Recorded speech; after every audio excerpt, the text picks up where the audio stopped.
हा आपल्या आयुष्यातला एक अविभाज्य घटक आहे. तणाव आल्यामुळे आपले काही काम व्यवस्थित सुटसुटीत आणि नीटनेटकी आणि वेळ पूर्ण होत असतात. आता हा तणाव जर मर्यादित असेल तर आपली सगळी कामं काय होणार, व्यवस्थित पार पाडणार. पण हा येणारा तणाव मर्यादेपेक्षा जास्त असेल तर मग आपलं आरोग्य, कुठलं मानसिक आणि शारीरिक आरोग्य हे धोक्यात येऊ शकतं. म्हणून हा शाळेत येणारा अभ्यासाचा तणाव किंवा इतर तणाव दूर करण्याची काही तंत्र आहेत. आज आपण या तंत्रांचं काय करणार आहोत की वापर करणार आहोत. त्यातलं पहिलं तंत्र आहे की कल्पना चित्रण करणं. मग यासाठी तुम्ही सगळेजण आता काय करा की आरामशीर बसा, डोळे बंद करा,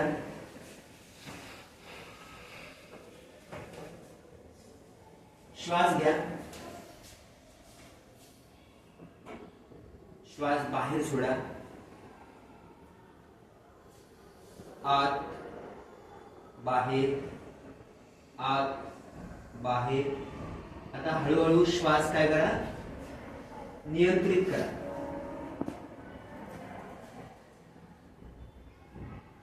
श्वासावर लक्ष केंद्रित करा. आपल्या नाकातून हवा बाहेर जाते, आत येते, बाहेर जाते, आत येते, यावर लक्ष केंद्रित करायचं आहे.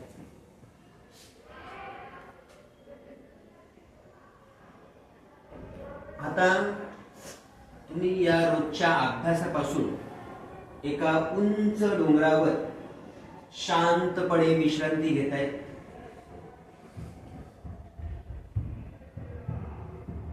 वाऱ्याचे झोके तुमच्या अंगाला स्पर्श करून वेगाने पुढे जात आहेत. तुमच्या डोक्यावर डोंगरावरचे ढग जणू अंथरून पांघरत आहेत.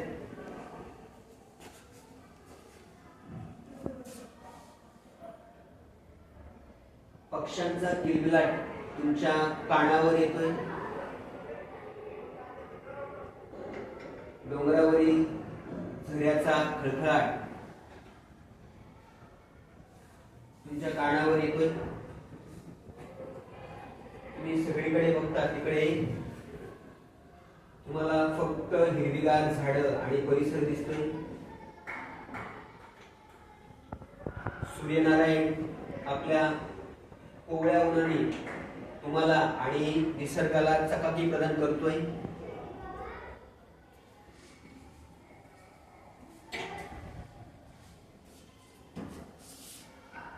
डोळे उघडा.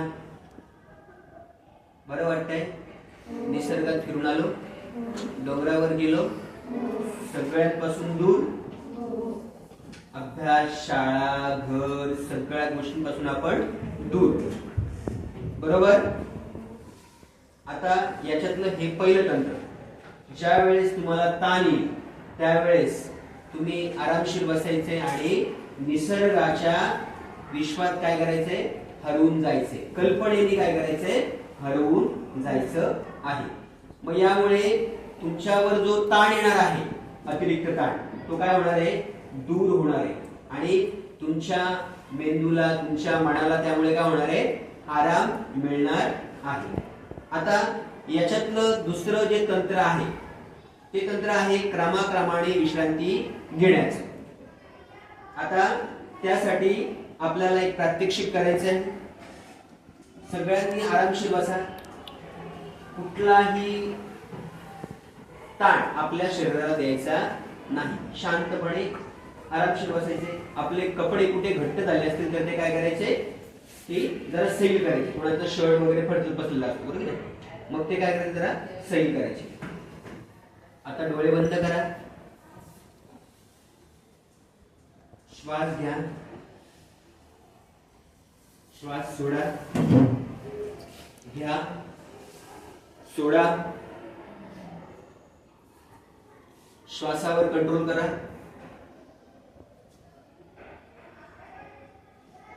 श्वासावर लक्ष केंद्रित करायचं आहे. बरं वाटतंय? आता आपल्या डोक्यावर लक्ष केंद्रित करायचे. डोक्यामध्ये आता तुमच्या एकही विचार नाहीये. हे सगळे विचार, ताण तुमच्या डोक्यामधून बाहेरच्या हवेमध्ये खेचले जात आहेत. हळूहळू हळूहळू एक एक दोन दोन जेवढे विचार असतील तेवढे बाहेर घेतले जात आहेत.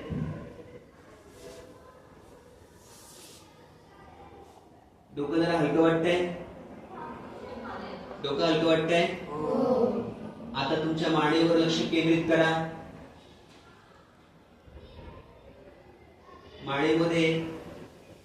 मानेमधून सतत काहीतरी बाहेर पडतंय. अभ्यास करताना, लिहिताना, वाचताना जो ताण येतो मानेवर तो हळूहळू काय होतोय? बाहेर पडतोय.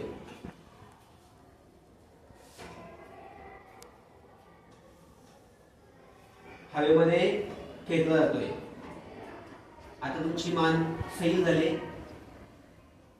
शांत वाटतंय?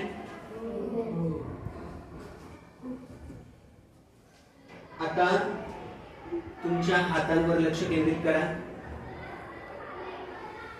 हातामध्ये रक्ताभिसरण व्यवस्थित होत आहे.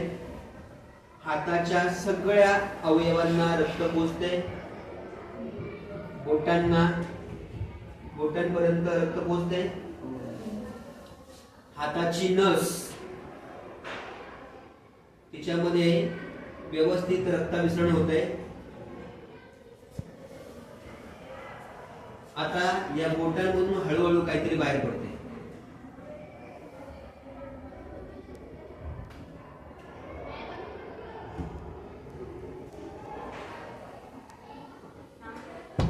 हात सैल वाटतात?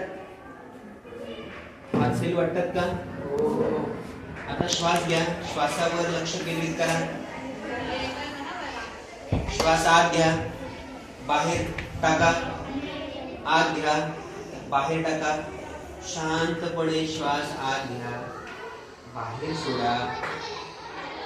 शांत शांत शांत शांत. हळूच डोळे उघडा. डोळे उघडा हळूच. बरं वाटतंय? आलेला ताण कमी झालाय? कमी झालाय? मग तुम्हाला जेव्हाही कधी अभ्यासाचा ताण येईल, घरातील कौटुंबिक ताण येईल, त्यावेळेस हा ताण काय करायचा? अतिरिक्त आलेला तणाव दूर करण्यासाठी काय करायचे? ती तंत्र तुम्ही तुमच्या दैनंदिन जीवनामध्ये वापरायची आहे. त्याचा तुम्हाला काय होईल? नक्कीच फायदा